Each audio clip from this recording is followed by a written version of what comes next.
wait for the Wolbachia to multiply in the larvae. How is the disease transmitted? If it's carried by insects or rodents, then... There is no intermediate host. So... The vocal cord parasites lay their eggs in the larynx of the host. Most hatch and migrate to the lungs, but some are transported to the mouth through ciliary movement, mixing in with saliva. Droplet transmission. Sneezing, coughing. Any food or water containing infected saliva. It would spread fast. Indeed. And when the larvae migrate to the lungs, symptoms can resemble the early stages of a cold, making it easy to infect others. Meaning a simple conversation would be enough to pass it up on. Alright, so what happens after the larvae migrate to the lungs? It is as I said before. They mature by feeding on alveolar tissue. It is only then that noticeable symptoms appear in the host. And by that point, it's too late. He's infected everyone else. It's one hell of a weapon you've created. It's one hell of a weapon you've created. It's one hell of a weapon you've created. That is what Blag Anna wanted. Something that would spread easily. We're preparing to extract them and begin vaccinating. But is this really the only way? Sure, it'll prevent infection, but the cost. Do any antiparasitics work? I have seen children around here. Their clothes, their things. Did you burn them? They're just kids. We couldn't. And besides, not one of them's shown symptoms. The parasites don't infect prepubescent hosts. Their vocal cords are not fully developed. Well, if infection doesn't occur in children... It is possible they carried eggs on their clothes, and the infection spread from them. Check the kid's stuff. I have no doubt Skullface's plan is almost complete. I must leave behind this record at least. I believe he has two purposes for the ethnic cleansing parasites. The first, as their name suggests, is ethnic cleansing. This conflict between East and West that envelops the world will not last much longer. Once the Cold War ends and the weight of America and the Soviet Union is lifted away, the ethnic conflicts they kept suppressed will all rise to the surface.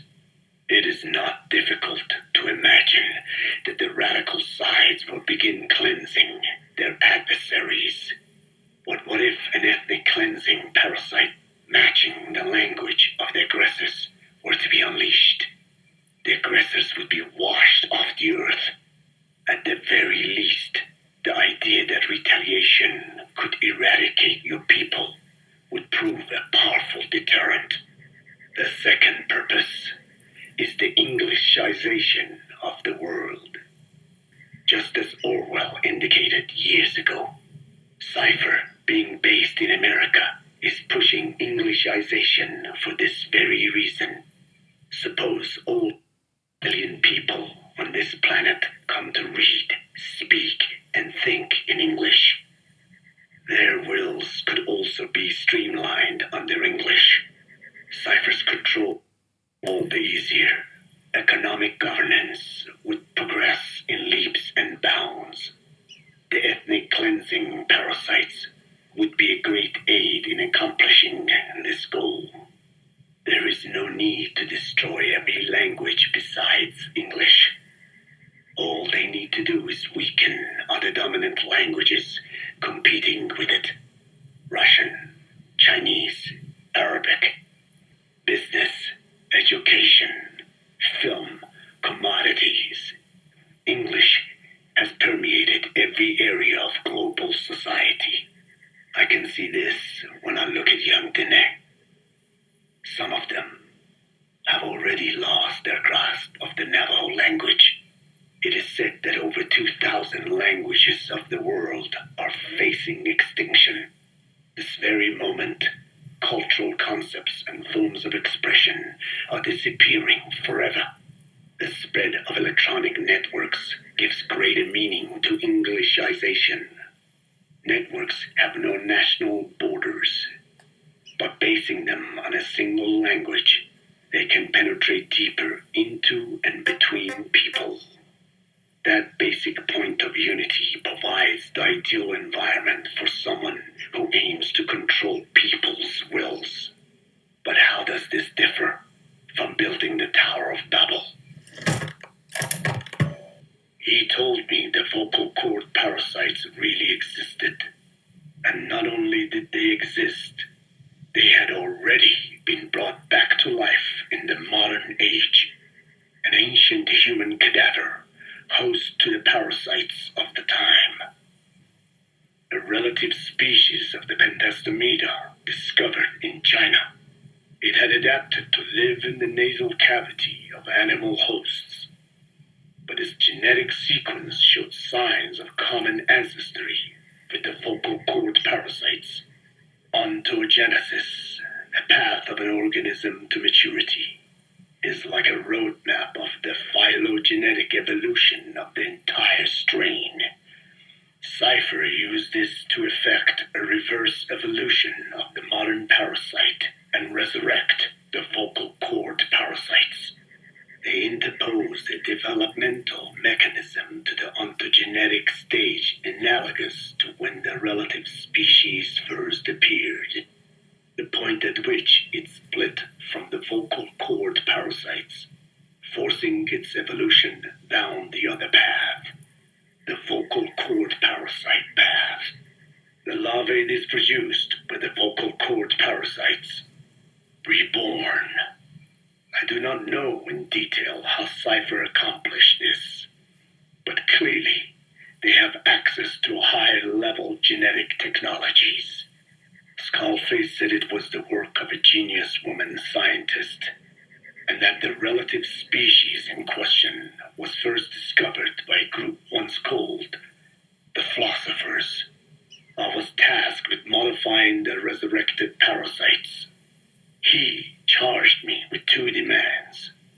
First, to add lethality to these organisms that had once lived in peace with man, by unleashing the larvae's latent desire to consume nutrients from the host's lung tissue, making them eat and eat until the lungs were destroyed. Second, to have both male and female inhabit the same host and copulate. The original plan called for this to be achieved by differences in the transmission vector. Each ethnic group has different lifestyle customs and eating habits. For instance, parasites living in shallow water and taken in through the skin could be used to target rice farming groups, or parasites using cows as their intermediate host would be ineffective against cultures that abstain from eating beef. But that is a lofty goal indeed. The current parasites mainly rely on droplet transmission. It would take extensive time to alter the transmission route. I eventually learned that the Ethnic Cleansers Project had been shut down. It was Skullface who put it back into operation.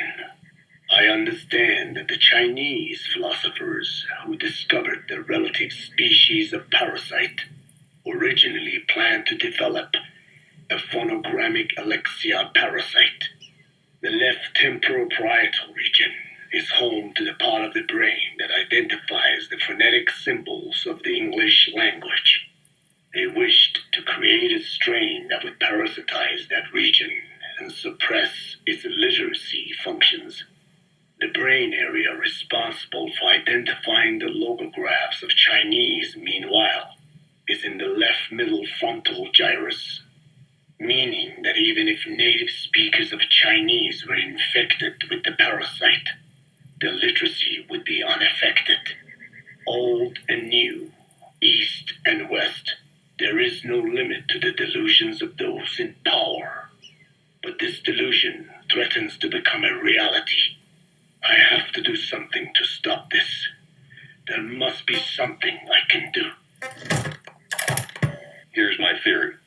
It was Cypher who started developing the vocal cord parasites as bioweapons, parasitic weapons, and Africa was the testing ground for them.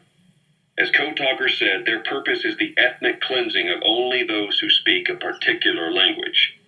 So they could do a weapon of mass destruction to eradicate specific groups, races, ethnicities, or colonies by the language they speak. Or a kind of absolute language control. Or maybe a tool for those arrogant fools to build some misguided utopia. I could see plenty of uses for them. However, in practical terms, they wouldn't be as dangerous as you'd think. So if the international community were to find out about them, they'd no longer be the threat they were conceived to be. In which case, their targets would be limited to minority groups as a deterrent or a terrorist tool. It's hard to imagine Cypher developing something like that as a main weapon for their arsenal. All the time he continued that research, he was secretly following his own agenda. The ethnic liberator parasites.